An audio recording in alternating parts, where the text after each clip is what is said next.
Hello everyone, myself Karan Sharma, Managing Director of IELTS Helpline Institute, Faridkot, and ਅੱਜ ਆਪਾਂ ਤੁਹਾਡੇ ਲਈ video ਲੈ ਕੇ ਆਏ ਆ IELTS ਰਾਈਟਿੰਗ ਟਾਸਕ 1 ਦੇ ਉੱਪਰ। ਵੈਸੇ ਤਾਂ ਟਾਸਕ 1 ਦੀਆਂ ਕਈ ਕਿਸਮਾਂ ਨੇ, ਜਿਵੇਂ ਕਿ line graph, bar graph, pie chart, table chart, flow chart, process chart and map, but ਅੱਜ ਆਪਾਂ ਇੱਕ ਕਿਸਮ ਦੇ ਉੱਪਰ ਫੋਕਸ ਕਰਨ ਜਾ ਰਹੇ ਹਾਂ ਜੋ ਹੈ ਲਾਈਨ ਗ੍ਰਾਫ। ਇਹ ਲਾਈਨ ਗ੍ਰਾਫ ਹੈ ਐਂਡ ਪਹਿਲਾਂ ਇਸ ਵੀਡੀਓ ਆਪਾਂ ਦੋ ਪਾਰਟ ਦੇ ਵਿੱਚ ਸ਼ੁਰੂ ਕਰ ਰਹੇ ਹਾਂ। एक पार्ट ਦੇ ਵਿੱਚ ਆਪਾਂ ਗੱਲ ਕਰਾਂਗੇ degree of change and the vocabulary which we can use in writing task 1।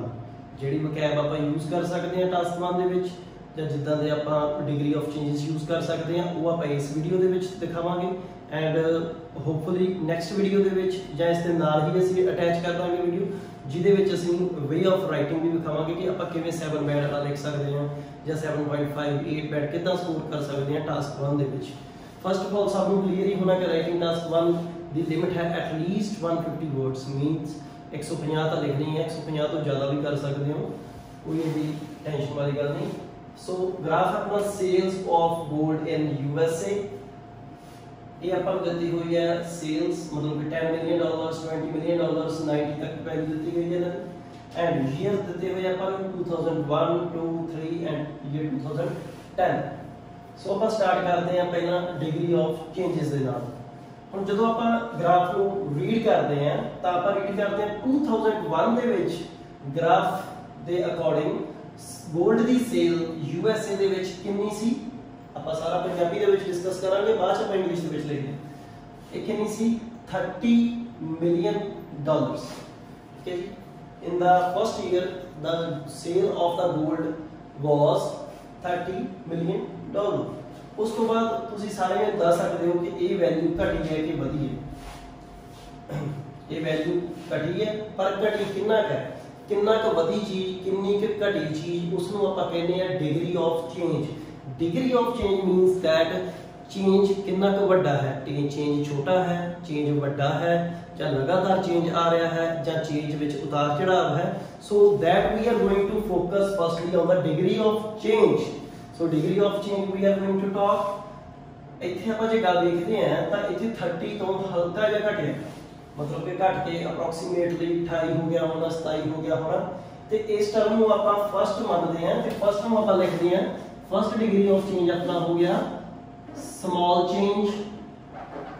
ਇਸ ਨੂੰ ਆਪਾਂ ਸਲਾਈਟ ਵੀ ਕਹਿ ਸਕਦੇ ਹਾਂ, ਇਸ ਨੂੰ ਆਪਾਂ ਲਿਟਲ ਵੀ ਕਹਿ ਸਕਦੇ ਹਾਂ, ਇਸ ਨੂੰ ਆਪਾਂ ਮਾਈਨਿਊਟ ਚੇਂਜ ਵੀ ਕਹਿ ਸਕਦੇ ਹਾਂ। ਠੀਕ ਹੈ, ਇਹਨੂੰ ਆਪਾਂ ਇਸ ਹਿਸਾਬ ਨਾਲ ਮਤਲਬ ਕਿ ਚਾਰ ਤਰੀਕੇ ਨਾਲ ਕਹਿ ਸਕਦੇ ਹਾਂ। ਹੋਰ ਵੀ ਕਈ ਤਰੀਕੇ ਹਨ ਜਿਨ੍ਹਾਂ ਦੇ ਨਾਲ ਆਪਾਂ ਲਿਖ ਸਕਦੇ ਹਾਂ ਕਿ ਇਹ ਬਹੁਤ ਮਤਲਬ ਕਿ ਨੈਗਲੀਜੀਬਲ ਚੇਂਜ ਆਇਆ। ਠੀਕ ਹੈ, ਨੈਗਲੀਜੀਬਲ ਵੀ ਲਿਖ ਸਕਦੇ ਹੋ, ਵੋਕੈਬ ਹੋਰ ਵੀ ਬਹੁਤ ਹੈ ਬਟ ਆਪਾਂ ਸਿਰਫ ਇਹਨੇ ਕੀ ਲਿਖਿਆ ਸਿਰਫ ਤੁਹਾਨੂੰ ਸਮਝਾਉਣ ਦੇ ਲਈ ਕਿ ਇਹ ਛੋਟਾ ਜਿਹਾ ਚੇਂਜ ਹੈ। ਨੈਕਸਟ ਆਪਾਂ ਗੱਲ ਕਰੀਏ 2002 ਦੇ ਵਿੱਚ ਕੋਈ ਵੀ ਵੈਲਿਊ ਆਪਾਂ ਕਹੀਏ XYZ ਵੈਲਿਊ ਹੈ ਤਾਂ ਉਸ ਤੋਂ ਬਾਅਦ 2003 ਦੇ ਵਿੱਚ ਜਦੋਂ ਆਪਾਂ ਦੇਖਦੇ ਹਾਂ ਤਾਂ ਵੈਲਿਊ ਕੀ ਹੈ ਉੱਪਰ ਨੂੰ ਗਈ। ਉੱਪਰ ਮਤਲਬ ਕਿ ਇਨਕਰੀਜ਼ ਹੋਈ ਹੈ। ਇਨਕਰੀਜ਼ ਹੋ ਕੇ ਕੀ ਹੋਇਆ ਕਿ ਇਹ ਇੱਕੋਦਮ ਤੇਜ਼ੀ ਨਾਲ ਇਨਕਰੀਜ਼ ਹੋਈ ਹੈ।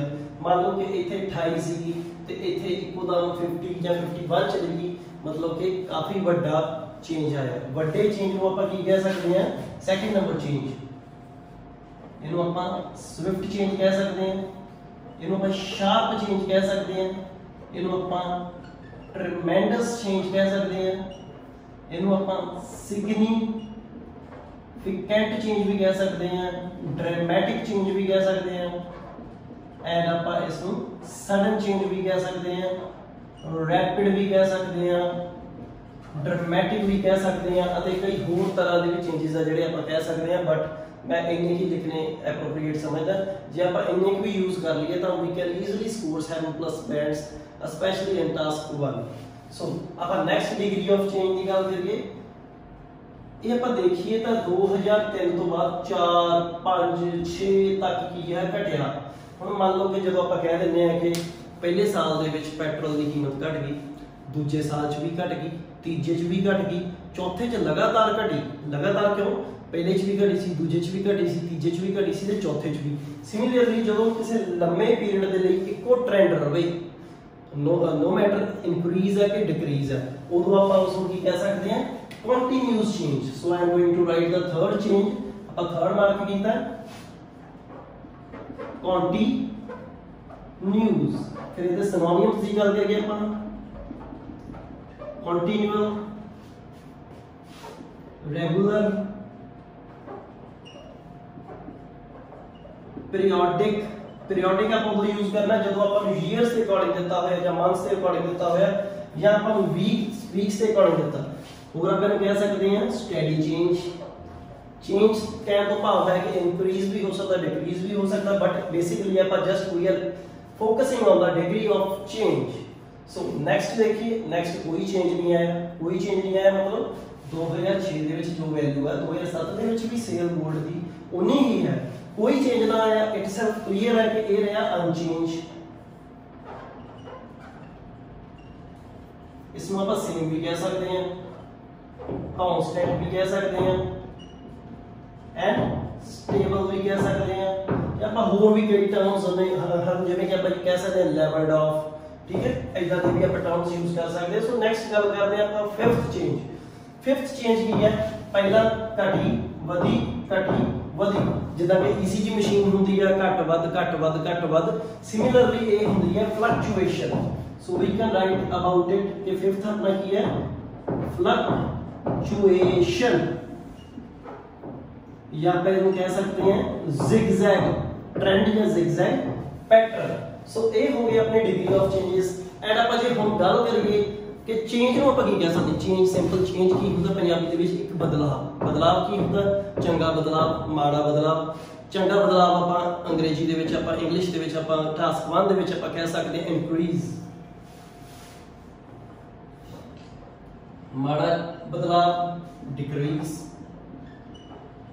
So we will write the synonyms of increase, incline,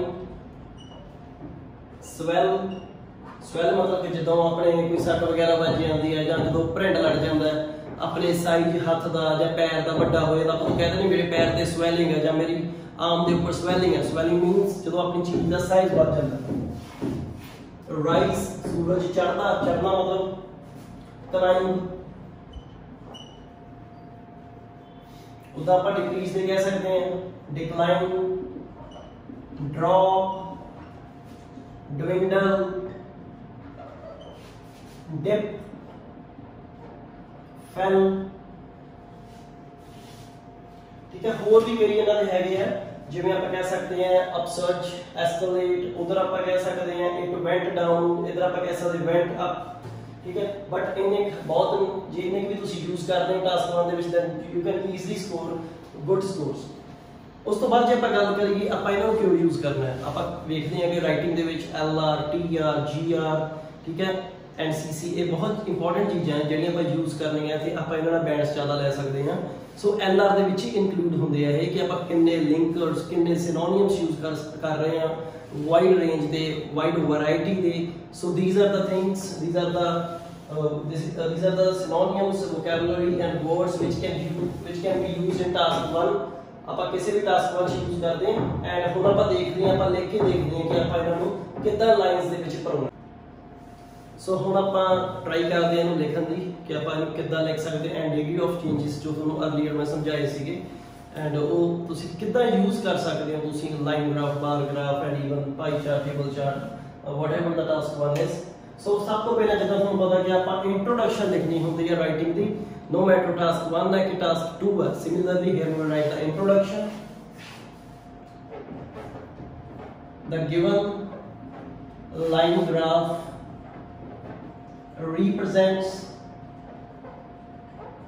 represents की जगह पे तुसी कई synonyms ऐड कर सकते हो, describe, illustrate, show, provides information। so these type of synonyms you can also use। the sale of gold in USA from 2001 to 2010। ਇੱਥੇ ਬੱਚੇ ਇੱਕ ਗਲਤੀ ਕਰਦੇ ਆ, ਕਦੇ-ਕਦੇ ਕੀ ਕਰਦੇ ਆ ਕਿ ਬਿਟਵੀਨ ਪਾ ਦਿੰਦੇ ਆ ਤੇ ਬਿਟਵੀਨ 2001 to 2010 ਜਾਂ ਇਦਾਂ ਪਾ ਦਿੰਦੇ in 2001 and 2010। बट तुसी हमेशा याद रखना है कि ग्रामर वाली छोटी जी गल, जे तुहानू फ्रॉम दिता है या जे आप फ्रॉम यूज कर रहे हैं तो आप टू लगाना, जे आप बिटवीन यूज कर रहे हैं तो आप एंड लगाना। फॉर एग्जांपल मैं 8 तो 10 पढ़दा हां, फ्रॉम 8 to 10, मैं 8 ਅਤੇ 10 ਦੇ ਵਿਚਾਲੇ ਜਾਂ ਵਿਚਕਾਰ ਪੜਦਾ ਹਾਂ, ਬਿਟਵੀਨ 8 and 10। ਜਦੋਂ ਤੁਸੀਂ ਇਨ 8 and 10 कहता मतलब कि 8 ਵਜੇ ਪੜਦਾ ਫਿਰ 10 ਵਜੇ ਪੜਦਾ। ਸੋ ਇਹ ਚੀਜ਼ ਦਾ ਵੀ ਤੁਸੀਂ ਧਿਆਨ ਰੱਖਣਾ ਗ੍ਰਾਮੈਟਿਕਲ ਐਰਰ ਦਾ। ਸੋ ਹੁਣ ਆਪਾਂ ਸ਼ੁਰੂ ਕਰਦੇ ਹਾਂ, ਇੱਕ ਲਾਈਨ ਛੱਡਾਂਗੇ ਕਾਪੀ ਤੇ ਐਂਡ ਸ਼ੁਰੂ ਕਰਾਂਗੇ ਆਪਾਂ task 1 line graph.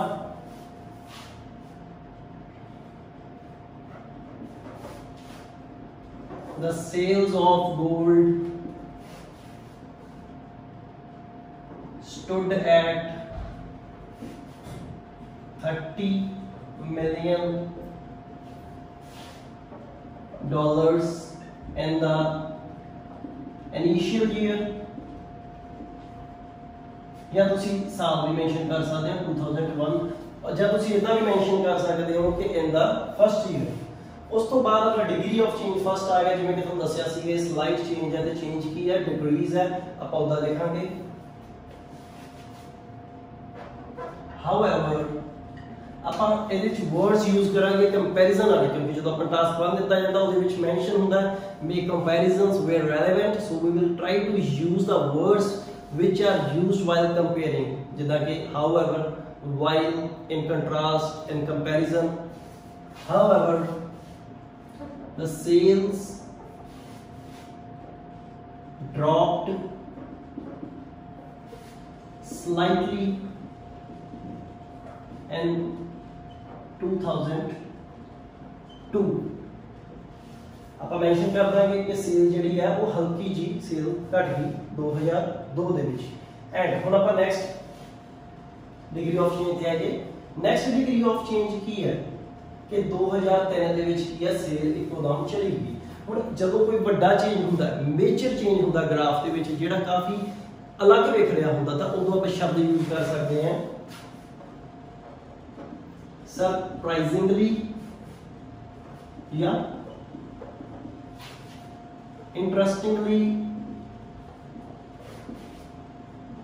The gold cell ऊपर ਨੂੰ ਬਈ मतलब ਵਧੀਆ ਵਾਲੇ ਸਿਨੋਨਿਮਸ ਆਪਾਂ ਵੇਖੇ ਸੀਗੇ। went up dramatically in the following year and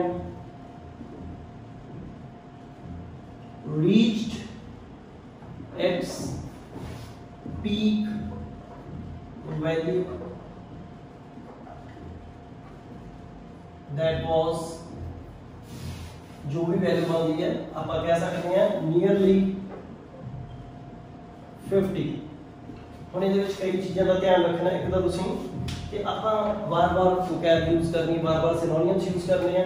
ਇੱਕ ਮੈਂ ਇੱਥੇ ਮੈਂਸ਼ਨ ਕਰਤਾ ਸੀਗਾ ਕਿ ਬਿਲੀਅਨ ਡਾਲਰਸ ਦੇ ਵਿੱਚ ਹੈ, ਫਿਰ ਮੈਨੂੰ ਅੱਗੇ ਮੈਂਸ਼ਨ ਕਰਨ ਦੀ ਜ਼ਰੂਰਤ ਨਹੀਂ ਹੈਗੀ। ਇੱਕ ਮੈਂ ਕੀ ਹੈ, ਮੈਂ ਕੋਸ਼ਿਸ਼ ਕਰ ਰਿਹਾ ਕਿ ਮੈਂ ਜਿੰਨੀ ਹੋ ਸਕਦੀ ਹੈ ਵੋਕੈਬ ਯੂਜ਼ ਕਰਾਂ ਜਾਂ ਮੈਂ ਸਿਨੋਨਿਮ ਯੂਜ਼ ਕਰਾਂ। ਜਿਵੇਂ ਇਨ ਦਾ ਇਨੀਸ਼ੀਅਲ ਈਅਰ ਫਸਟ ਈਅਰ ਸੀਗਾ, ਫਿਰ 2002 ਦੱਸਦਾ, ਫਿਰ ਮੈਂ ਅੱਗੇ ਦੱਸਿਆ ਕਿ ਫੋਲੋਇੰਗ ਈਅਰ ਮਤਲਬ ਕਿ ਉਸ ਤੋਂ ਅਗਲਾ ਸਾਲ। ਸੋ ਜ਼ਰੂਰੀ ਨਹੀਂ ਕਿ ਆਪਾਂ ਹਰ ਸਾਲ ਹੀ ਮੈਂਸ਼ਨ ਕਰਨਾ, ਕਦੇ ਕਦੇ ਆਪਾਂ ਇਦਾਂ ਵੀ ਕਹਿ ਸਕਦੇ ਹਾਂ ਕਿ ਪਹਿਲੇ ਸਾਲ ਦੇ ਵਿੱਚ, ਲਾਸਟ ਸਾਲ ਦੇ ਵਿੱਚ, ਵਿਚਾਲੇ ਵਾਲੇ ਸਾਲ ਦੇ ਵਿੱਚ ਜਾਂ ਅਗਲੇ ਸਾਲ ਦੇ ਵਿੱਚ। ਸੋ ਨੈਕਸਟ ਆਪਾਂ ਗੱਲ ਕਰੀਏ ਤਾਂ ਆਪਣਾ ਸੀਗਾ ਕੰਟੀਨਿਊਸ ਵਾਲਾ ਚੇਂਜ। ਇਹਦੇ ਵਿੱਚ ਆਪਾਂ ਕੀ ਕਰ ਸਕਦੇ ਹਾਂ, ਆਪਾਂ ਰੇਂਜ ਬਣਾਵਾਂਗੇ।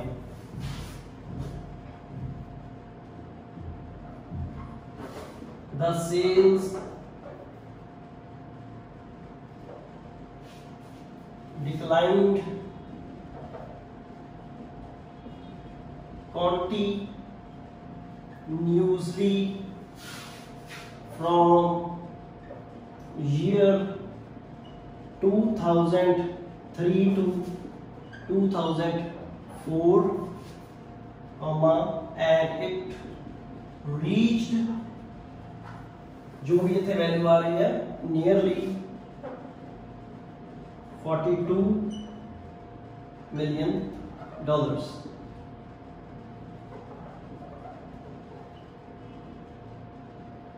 in 2004। 4। सो अपना थर्ड डिग्री ऑफ चेंज हो गया कंटिन्यूस वाला। ਹੁਣ ਆਪਣਾ ਨੈਕਸਟ ਚੇਂਜ ਕੀ ਹੈ ਕਿ ਇਹ ਅਨਚੇਂਜ ਰਹੀ ਹੈ। ਅਨਚੇਂਜ ਦੇ ਲਈ ਆਪਾਂ ਕੀ ਕਹਾਂਗੇ, ਆਪਾਂ ਇਸ ਦੀ ਜਗ੍ਹਾ ਦੇ ਨਾਲ ਹੀ ਲਿਖ ਦਾਂਗੇ ਐਂਡ ਰਿਮੇਨ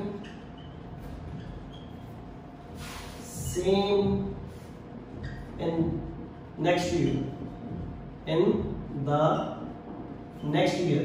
ਜਦੋਂ ਆਪਾਂ 2004 ਦੱਸਦਾ ਤਾਂ ਨੈਕਸਟ ਈਅਰ ਕਹਿੰਦਾ ਤੇ ਆਟੋਮੈਟਿਕਲੀ ਕਲੀਅਰ ਹੈ ਕਿ ਆਪਾਂ 2005 ਦੀ ਗੱਲ ਕਰ ਰਹੇ ਹਾਂ।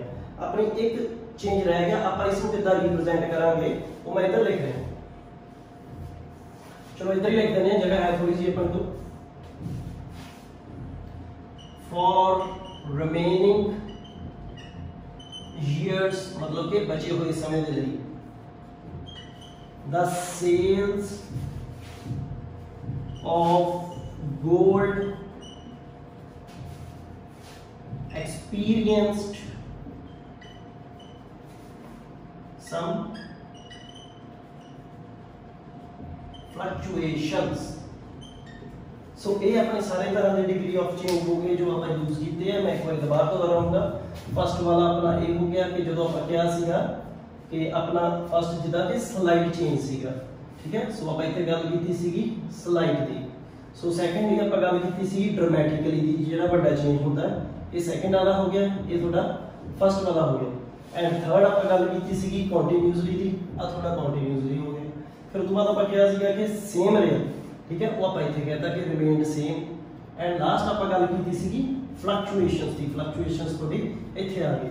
ਹੁਣ ਜੇ ਆਪਾਂ ਗੱਲ ਕਰੀਏ ਕਿ ਸਟੂਡੈਂਟਸ ਕਹਿੰਦੇ ਸਰ ਸਾਨੂੰ ਵੈਰਾਈਟੀ ਚਾਹੀਦੀ ਹੈ ਜਾਂ ਅਸੀਂ ਇਸ ਨੂੰ ਕੰਪਾਊਂਡ ਕਿਵੇਂ ਬਣਾ ਸਕਦੇ ਹਾਂ। ਜਿਵੇਂ ਲਾਸਟ ਵੀਡੀਓ ਕਾਲ ਵਾਲੀ ਤੁਸੀਂ ਸਾਡੀ ਵੇਖੀ ਹੋਣੀ, ਜਿਹਦੇ ਵਿੱਚ ਆਪਾਂ ਕਿਹਾ ਸੀ ਕਿ ਆਪਾਂ ਟਾਸਕ 1 ਦੇ ਵਿੱਚ, ਟਾਸਕ 2 ਦੇ ਵਿੱਚ, ਈਵਨ ਸਪੀਕਿੰਗ ਦੇ ਵਿੱਚ ਕਈ ਕੰਪਾਊਂਡ ਸਟਰਕਚਰਸ ਆਪਾਂ ਯੂਜ਼ ਕਰ ਸਕਦੇ ਹਾਂ ਜਿਨ੍ਹਾਂ ਦੇ ਨਾਲ ਆਪਣੇ ਸੈਂਟੈਂਸਸ ਜ਼ਿਆਦਾ ਵਧੀਆ ਲੱਗਦੇ ਆ ਜਾਂ ਆਪਾਂ ਡਿਫਰੈਂਟ ਵੈਰਾਈਟੀ ਬਣਾ ਸਕਦੇ ਹਾਂ। ਸੋ ਮੈਂ ਇੱਕ ਅੱਧਾ ਐਗਜ਼ਾਮਪਲ ਲੈ ਕੇ ਦਿਖਾਊਂਗਾ ਤੁਹਾਨੂੰ।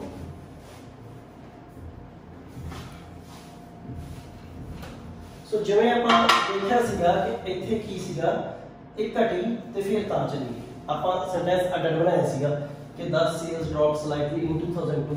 इहनूं आपां सीधा कह सकते हैं जिवें कि after a slight decrease in the sales of gold comma the sale went up या increased या inclined sharply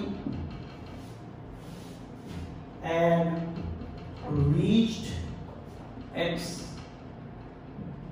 peak value dash dash मतलब कि जो भी अपने इथे बनी सी XYZ। सो उस तो बाद आप जे करांगे अगर आप थोड़ा जिहा कंपाउंड फेर बनाना होवे आप सीधा कह सकते हैं while the sales of gold dipped regularly between 2003 and 2004 and it was observed as dash in 2004। उस तो बाद जो आप इस दे नाल आप कहिए कि कंपाउंड सेंटेंस बनाना तो उनको भी आप बना सकते हैं। जिवें कह सकते हैं कि although, ठीक है, although in 2007 there was no change in the sales of gold, comma it experienced some fluctuations in year 2010।